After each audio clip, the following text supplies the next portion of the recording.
বাড়িটা জর্জরিত পুরো হয়ে গেছে, একটু পরিষ্কার করা দরকার। আসসালামু আলাইকুম রহমতুল্লাহ। ওয়ালাইকুম আসসালাম রহমতুল্লাহ। হুজুর কেমন আছেন? জি সভাপতি সাহেব, আলহামদুলিল্লাহ ভালো আছি।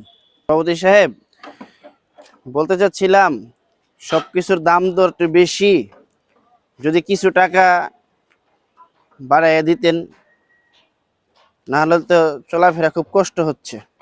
হুজুর কি বলেন, 10,000 টাকা বেতন দিয়ে আপনাকে, আমাদেরও তো একটা আছে না, সমাজ থেকে টাকা উঠতে হয়।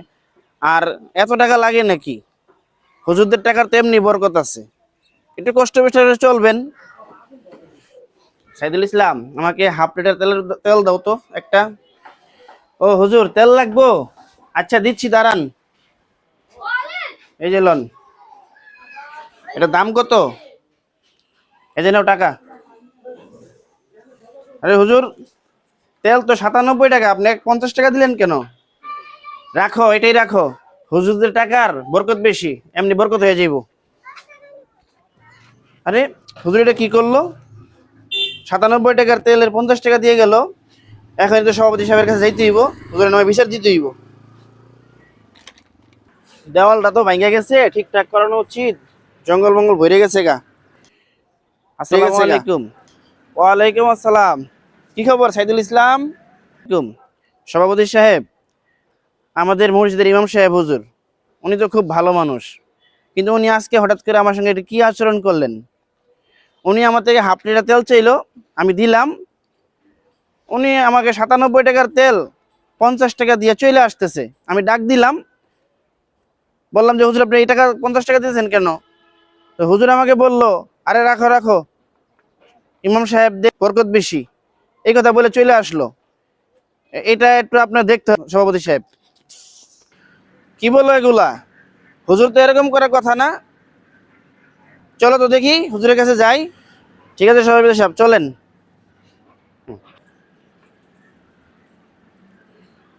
কি হয়েছে সভাপতি সাহেব? সভাপতি সাহেব, আপনি হুজুরকে জিজ্ঞেস করেন।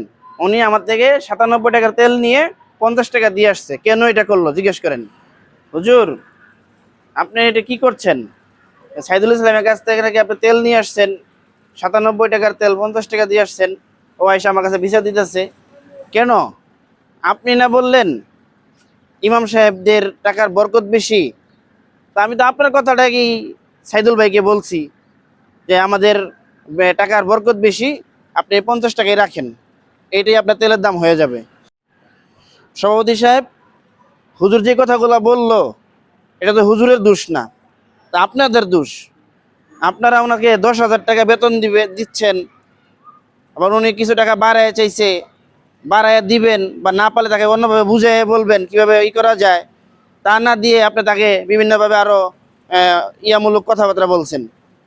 হুজুরদের টাকা বরকত আছে, এটা কোনো কথা? আপনার একটা এই সকালের নাস্তা খরচ কত? আপনার যদি সংসার খরচ চালাইতে 50-60 হাজার টাকা লাগে, আর একজন ইমাম সাহেব 10-12 হাজার টাকাতে কেমনে চলে? এগুলোর জন্য আপনারাই দায়ী থাকবেন। শুধু সভাপতিগিরি করলে হবে না, ইমাম সাহেবের সংসার ঠিক মতো চলে কিনা এইটাও আপনার খেয়াল রাখা উচিত। আপনার এদের এগুলা ঠিক করা উচিত। আসলে হুজুর, আমি বিষয়টা বুঝতে পারিনি। আপনার কথাটা সুন্দরভাবে শুনে আমার কিছু একটা ডিসিশন নেওয়া উচিত ছিল, বা কমিটির সঙ্গে আলোচনা করা উচিত ছিল। সাইদুল ইসলাম, তুমিও কিছু মনে করো না, তোমার টাকা হুজুরে দিয়ে দিবে। হুজুর তোমাকে এটা আমাকে বোঝানোর জন্য তোমার সঙ্গে এই আচরণ করছে। দেখি আমি সব কমিটির সঙ্গে আলোচনা কইরা হুজুরের ব্যাপারে একটা ডিসিশন নিব ইনশাল্লাহ, যেন কিছু টাকা ওনাকে বাড়ায় দেওয়া যায়। ঠিক আছে ইনশাল্লাহ।